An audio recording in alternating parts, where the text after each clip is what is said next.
Queridos hermanos, buenos días. En este jueves de la tercera semana de Pascua, 30 de abril, último día de este mes en el que hemos tenido que estar en casa. Ciertamente el virus nos ha robado este mes a la hora de poder hacer, entrar, salir, ir. Pero nadie nos ha quitado la posibilidad de poder adentrarnos en la comprensión de la Escritura, en meditar sobre ella, en intentar entender dónde está Jesucristo en mi vida, en todos los acontecimientos que me están pasando, en la profecía del Antiguo Testamento y en el cumplimiento de las promesas. Es lo que celebramos en Pascua. Cristo ha dado cumplimiento al Antiguo Testamento, ha hecho efectiva la promesa del Padre y nos ha dado la vida en su resurrección. Hoy lo vemos claramente en el texto de los Hechos de los Apóstoles y en el Evangelio. Cristo es el pan de la vida, el que come de ese pan no morirá. Y Felipe escribe al eunuco, al ministro de la reina etíope Candaces, el significado, le explica el significado que ha tenido la profecía en Jesucristo. Felipe, movido por el Espíritu Santo, va hacia el sur, dice el texto, en la carretera de Jerusalén a Gaza, y se encuentra con esta caravana, esta carroza del ministro etíope. Y con humildad, responde ante Felipe, que le pregunta: ¿entiendes lo que estás leyendo? Dice el texto que iba leyendo el profeta Isaías, en concreto el libro del siervo de Yahvé, el siervo doliente de Yahvé. Y él, en la humildad, como digo, que es una virtud característica de aquel que quiere progresar en la vida espiritual, no entiende, necesita un maestro. Y Felipe aprovecha esta circunstancia para coger el Antiguo Testamento y dar sentido en Jesucristo. Si os dais cuenta, es la escena de Emaús de los discípulos. Van caminando de Jerusalén a Emaús. Todos necesitamos ir a Emaús. Todos necesitamos que alguien se ponga junto a nosotros y nos explique el sentido. Nos dé, por así decir, claridad, luz a la profecía, al Antiguo Testamento, y podamos entender así la presencia de Cristo.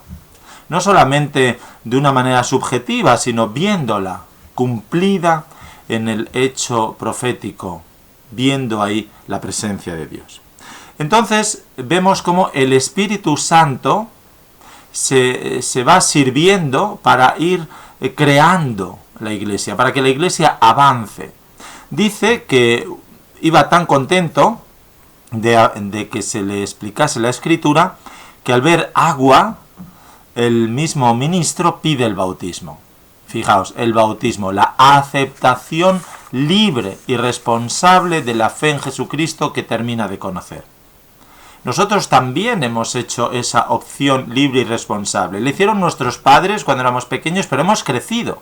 Y en ese crecimiento hemos podido dar certeza a Jesucristo en nuestra vida. Decía San León Magno que el sacramento de la regeneración nos ha hecho partícipes de los admirables misterios, por cuanto el mismo Espíritu, por cuya virtud fue Cristo engendrado, ha hecho que también nosotros volvamos a nacer con un nuevo nacimiento espiritual. Tenemos que nacer de nuevo, son las palabras que Cristo dice a Nicodemo.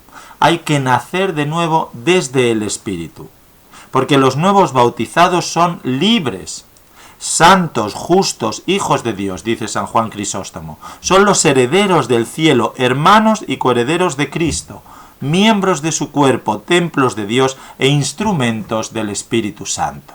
Fijaos la de características que tenemos todos y cada uno de nosotros y que tenemos que poner en valor, tenemos que revalorizar, porque prosigue San Juan Crisóstomo, los que ayer estaban cautivos son hoy hombres libres y ciudadanos de la Iglesia. La Iglesia somos todos. Ayer pedíamos a la Santísima Virgen por la Iglesia, que somos todos y que tenemos que trabajar en comunidad, unidos, no dispersados.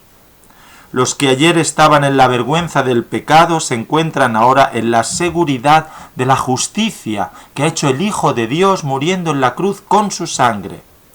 Y no solo somos libres, termina, sino que somos santos. Estamos llamados a vivir esa santidad continua. Estamos llamados a confesar a Cristo que nos da la vida, a aclamarlo. Ayer, igual que hoy, seguimos en la liturgia con el Salmo 65. Bendecid pueblos a nuestro Dios, haced resonar sus alabanzas, porque Él nos ha devuelto a la vida y no dejó que tropezaran nuestros pies. Tenemos la obligación de anunciar con gozo a Jesucristo, a bendecirle, a aclamar al Señor toda la tierra. Ese Señor que nos ha dado su cuerpo como alimento, que dice hoy el Evangelio. Yo soy el pan vivo que ha bajado del cielo. El que coma de este pan vivirá para siempre. ¡Qué maravilla, queridos hermanos! Decía el Santo Papa Juan Pablo II que la venida de Cristo a nosotros tiene como finalidad, fijaos, llevarnos al Padre. ¿Qué es lo que dice el texto de hoy? A Dios nadie lo ha visto jamás. Solamente aquel que procede de Dios, ese sí ha visto al Padre. Y nadie puede venir a mí, es decir, a Jesucristo, si el Padre no lo atrae. Es decir, la fe es un don, pero tenemos que acoger ese don.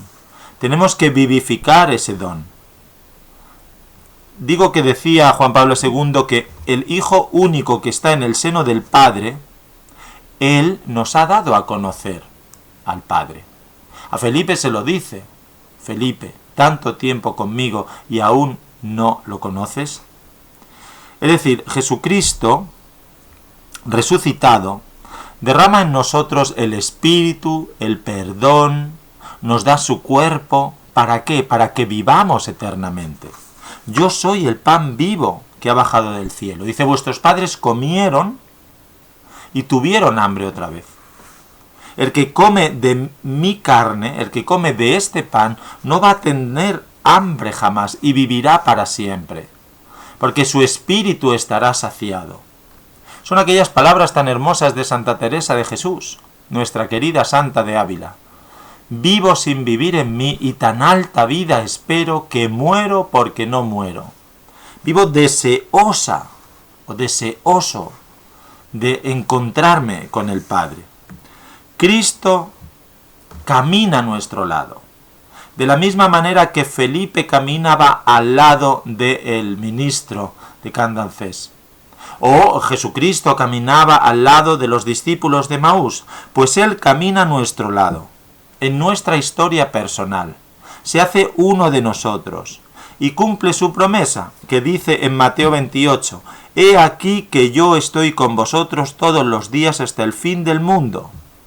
Y esa es la promesa, porque Él permanece con nosotros, en la tercera persona de la Santísima Trinidad, en el Espíritu Santo y en las especies eucarísticas.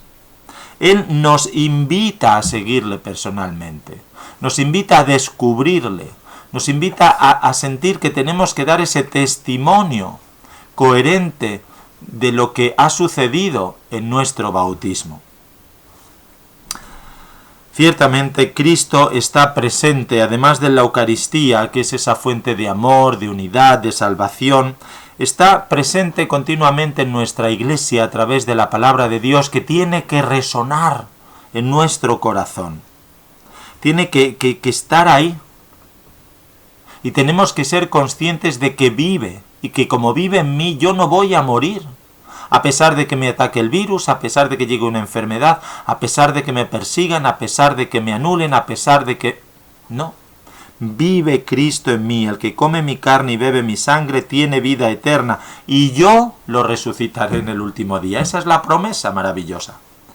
Él nos resucitará en el último día. El maná ciertamente fue un signo de Dios, pero para alentar al pueblo. Dios ha dado un paso más, nos ha dado a su Hijo Jesucristo. Decía San Agustín, oh qué misterio de amor y qué símbolo de la unidad y qué vínculo de la caridad. Quien quiere vivir sabe dónde está su vida y sabe de dónde le viene la vida. Que se acerque y que crea, y que se incorpore a este cuerpo para que tenga participación en su vida. Pues bien, queridos hermanos, aunque vivimos en ayunos eucarísticos, tenemos que acercarnos al cuerpo de Cristo para tener la vida, una vida que es prometida por Dios mismo. Una vida que nos mantiene en pie, que nos hace fuertes y que nos da el coraje para testimoniarle, como hace esa primitiva iglesia. Pues que el Señor os siga bendiciendo, reconociendo su acción salvífica, y que tengáis el coraje suficiente para entender la Escritura, dar testimonio y acercaros a quien es la vida y os da la vida, que es Cristo. Pues que Dios os bendiga, en el nombre del Padre, y del Hijo, y del Espíritu Santo. Amén.